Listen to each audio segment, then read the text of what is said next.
Hola, buen día. Mi nombre es Luis Fernando González Salazar y el tema de mi proyecto es polímeros de impresión molecular y su utilidad en procesos de extracción y como coadyuvante en la degradación de bifenol A. Mi asesora la doctora Carla Jimena Vargas Berrones y mi coasesora la MC Lorena Díaz de los Martínez. Este proyecto fue realizado en el Laboratorio de Salud Total, ubicado en la Coordinación para la Innovación y Aplicación de la Ciencia y Tecnología, CIACIT. El contenido de la presentación va a ser el siguiente: antecedentes, justificación, objetivos, metodología, resultados y finalmente conclusiones. Empezando con el tema de bifenol A, este es un producto químico industrial que se usa como monómero y plastificante desde los años 60 y es uno de los productos químicos de mayor volumen producidos en todo el mundo, ya que se estima que cada año se producen más de 6.000 millones de libras de este compuesto. Entre los principales usos del bifenol A son la fabricación de plásticos de policarbonato, recipientes para líquidos, monómeros dentales, resinas epoxi para latas de metal, juguetes plásticos y en equipos de seguridad. Como podemos ver, el bifenol A se encuentra en diferentes productos de uso cotidiano, en donde las principales vías de exposición a la salud humana son la vía oral, la vía inhalatoria y la vía cutánea, siendo la vía oral la más estudiada y la más común. Esto provoca problemas en la salud como son los siguientes: puede provocar efectos adversos en el comportamiento, puede propiciar lo que es la diabetes tipo 2, el cáncer, problemas neurológicos, y el mayor efecto nocivo en la salud y el más estudiado es el que es un conocido disruptor endocrino. Un disruptor endocrino es una sustancia química que tiene la capacidad de mimetizar con nuestras hormonas y por lo tanto alterar el correcto funcionamiento corporal y afectar negativamente a la salud. Se ha comprobado que el bisfenol A se comporta de una forma similar al 17 beta estradiol, así como la capacidad de unirse a receptores de estrógeno y andrógeno, y también se ha encontrado que altera el funcionamiento de hormonas como son las hormonas sexuales, la leptina, la insulina, la tiroxina, y provoca efectos inmunotóxicos, mutagénicos y cancerígenos. El bifenol A se puede encontrar físicamente en forma de polvo o escamas de color blanco, tiene un olor fenólico suave y es ligeramente hidrofóbico.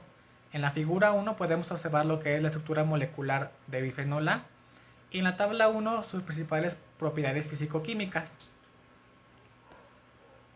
Desafortunadamente, el bifenol A contamina cuerpos de agua y estas a su vez llegan a las plantas tratadoras de agua, en donde los principales tratamientos que se les da son a través de procesos biológicos, físico-químicos y sistemas específicos de filtración con membranas. Lamentablemente, este tipo de procesos no son lo suficientemente efectivos para la degradación o extracción de este tipo de contaminantes, por lo que se necesita la implementación de nuevos métodos para la degradación de este tipo de compuestos, entre los cuales se destacan el proceso de oxidación mediante la combinación de ozono y luz ultravioleta. Esta combinación genera un sistema catalítico muy eficaz para la degradación de compuestos tóxicos orgánicos y refractarios en el agua. Entre las principales ventajas y lo que lo diferencia de otros tratamientos de degradación son que el ozono, al ser un poderoso oxidante, no genera ningún tipo de residuo químico, ya que rápidamente se degrada una molécula de oxígeno. Asimismo, la luz ultravioleta no genera ningún efecto residual ni secundario. A pesar de la efectividad en la degradación de compuestos orgánicos, con este proceso, su principal desventaja es que a través de la degradación se generan metabolitos secundarios, los cuales incluso pueden ser más dañinos que la molécula inicial. Esto demanda la implementación de una nueva técnica o material para la remoción de estos metabolitos. Uno de estos materiales que se pueden usar son los siguientes. Son los polímeros de impresión molecular, que son materiales sintéticos con sitios de reconocimiento generados artificialmente y que tienen la capacidad de volverse a unir específicamente a una molécula objetivo con la cual fueron sintetizados. Este tipo de materiales se obtienen a través de la polimerización de un monómero funcional en torno a una molécula plantilla, lo que da lugar a un polímero con una red tridimensional altamente reticulada. En la figura 2 podemos observar el proceso general de la impresión molecular, en donde primeramente se disuelve lo que es el monómero funcional, la molécula plantilla y el agente entrecruzante.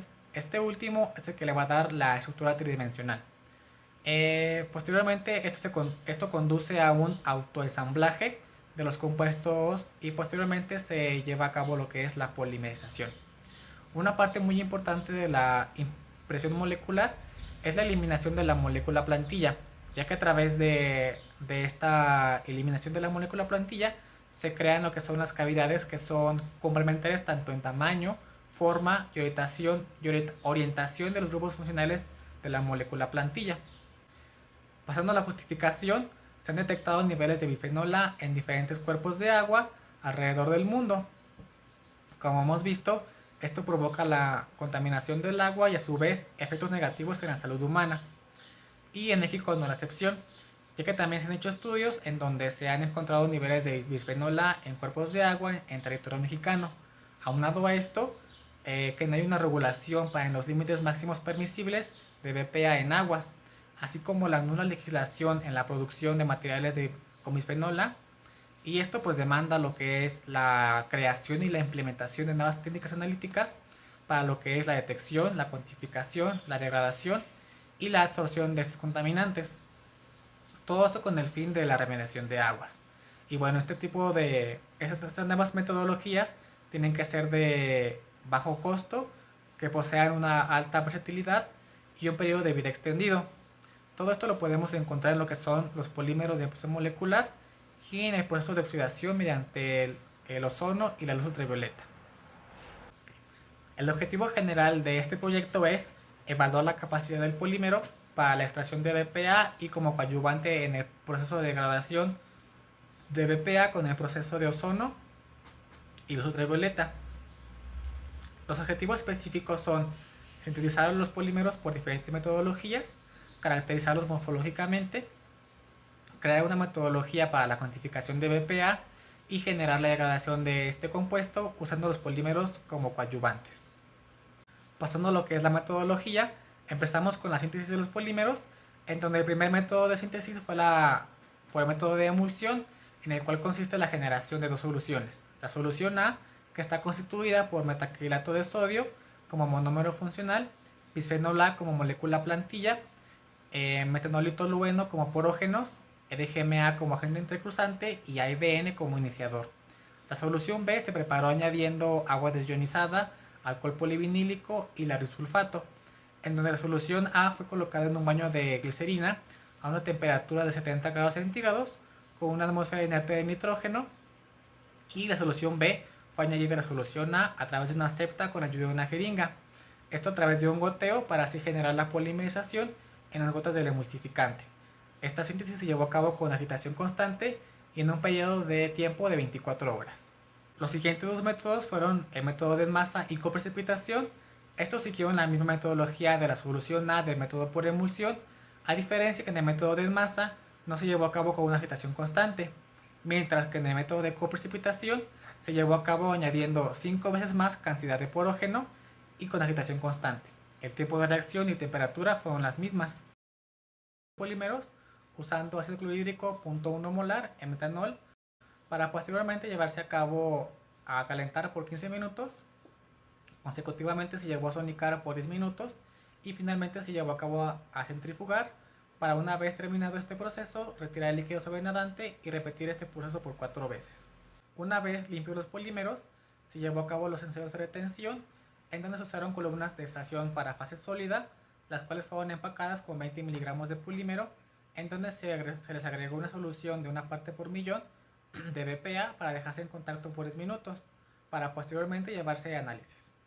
Continuo a esto se llevó a cabo las sistemas de absorción, que las sistemas de absorción nos describen el fenómeno de absorción en el equilibrio de la superficie del polímero y nos representan la cantidad de material unido a la superficie del polímero.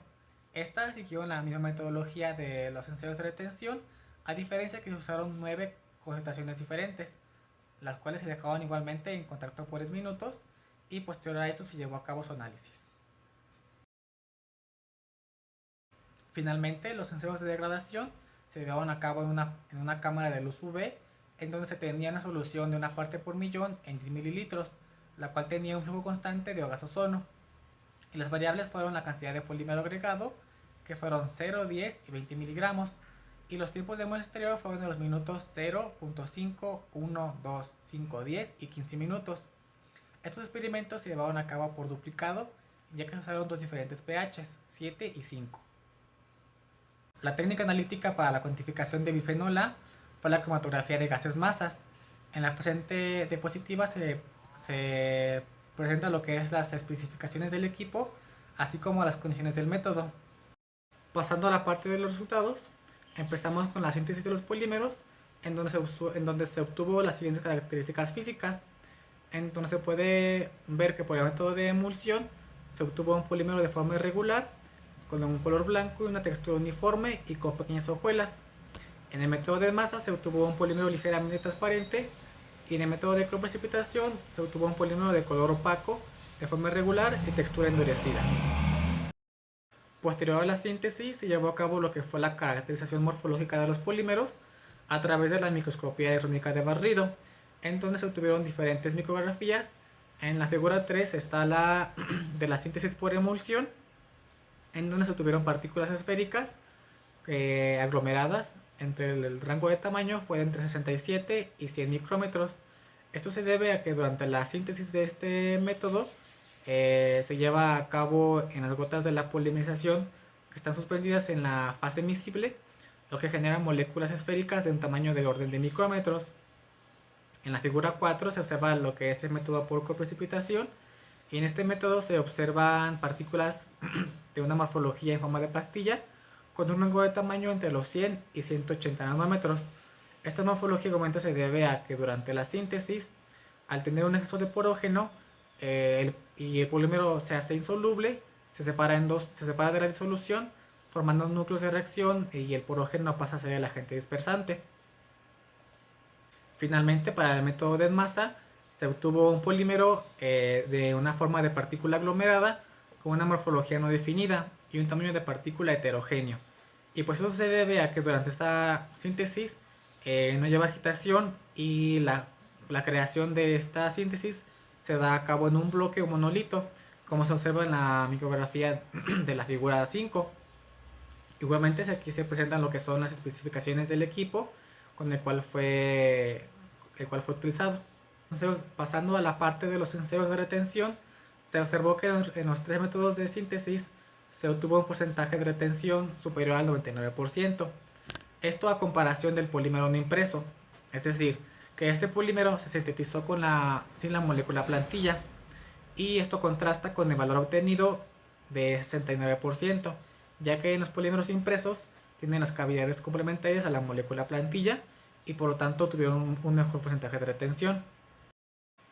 Pasando a los resultados de las isotermas de absorción, para el polímero sintetizado por el método de masa, se observó que el modelo de mejor ajuste fue el modelo de Freundlich. En este modelo lo que nos dice es que la superficie del polímero es de una naturaleza homogénea y que su absorción se da en monocapas. Adicionalmente se obtuvieron lo que son las constantes de la ecuación, en donde el valor de 1 entre n nos dice que el valor, al ser un valor mayor a 1, el fenómeno de absorción se llevó a cabo de una manera desfavorable. Y la constante Kf nos indica la capacidad máxima de absorción, que en este caso fue de 6.97 gramos de absorbente entre gramos de adsorbato. Para el polímero que fue sintetizado por el método de coprecipitación, siguió el modelo de isoterma de Lackmuir-Freundlich. Este modelo nos dice que la naturaleza de los sitios de unión del polímero puede ser tanto homogénea como heterogénea. Igualmente se obtuvieron los valores de las constantes de la ecuación, en donde el valor de 1 entre n, al ser un valor mayor a 1, nos indica que en el fenómeno de absorción hubo una cooperación positiva entre el absorbente y el adsorbato, y la constante Ks nos indica la capacidad máxima de absorción, que en este caso fue de 108.85 gramos de absorbente entre gramos de adsorbato. Para el polímero por el método de emulsión, también se observó que siguió el modelo de isoterma de Lackmuir-Freundlich. También se obtuvieron los valores de las constantes, en donde el valor de 1 entre n, al ser un valor mayor a 1, nos dice que hubo una cooperación positiva entre el absorbente y el adsorbato, y la constante Ks en este caso fue de 43.81 gramos de absorbente entre gramos de adsorbato. Finalmente, para el polímero no impreso por el método de masa, siguió el modelo de Lackmuir, En este modelo nos dice que los sitios de unión son de una naturaleza homogénea, finita, y que la absorción se da en monocapas. Los valores de la constante, en la constante Q máxima, nos dice que es la cantidad máxima absorbida en el equilibrio por una monocapa completa, que en este caso fue de 0.1179 miligramos por gramo. Y la constante KL, que está relacionada con la afinidad de sitios de unión y la energía de absorción. Finalmente, pasando a lo que son los enseos de degradación, se observó que las mejores condiciones fueron a un pH 7 y con 10 miligramos de polímero.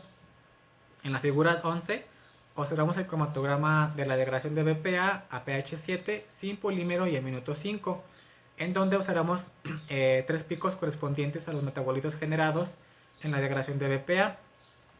Y en la figura 12 está el cromatograma de la degradación de BPA, igualmente a pH 7 y al minuto 5, pero con 10 miligramos de polímero, en donde también se ha observado la formación de estos tres picos, pero con una abundancia muchísimo menor.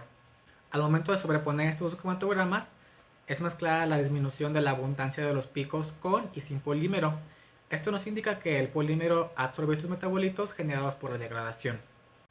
En este proyecto no se realizó la caracterización de los metabolitos generados, pero a manera de discusión, en un estudio del 2018 se efectuó la degradación de BPA, igualmente con condiciones de ozono y luz UV, en los que sí se caracterizaron estos metabolitos, y de los cuales en este proyecto se basa para decir que fueron los generados en la degradación, los cuales fueron la 4,1-hidroxipropanol 2-iolcatecol, la P-hidroquinona y el 4-isopropilfenol. Y bueno, como conclusión, los polímeros sintetizados por las tres metodologías mostraron un alto porcentaje de retención, superior al 99%, lo que los convierte en materiales altamente selectivos para la absorción de BPA. Asimismo, en la degradación se mostró que las mejores condiciones eran a un pH 7 y con 10 miligramos de polímero. Además, se observó que el material sintetizado posee una alta capacidad de absorción de BPA y también actuaron como coadyuvantes en la absorción de los subproductos de degradación en el proceso de degradación de ozono y luz UV. Y bueno, finalmente, pues los polímeros de impresión molecular son una tecnología factible en el área de la impresión molecular, ya que debido a su bajo costo, gran estabilidad y un continuo avance en su rendimiento, los hace uno de los materiales sintéticos más prometedores en el ámbito de reconocimiento molecular. Aquí está la bibliografía y muchas gracias.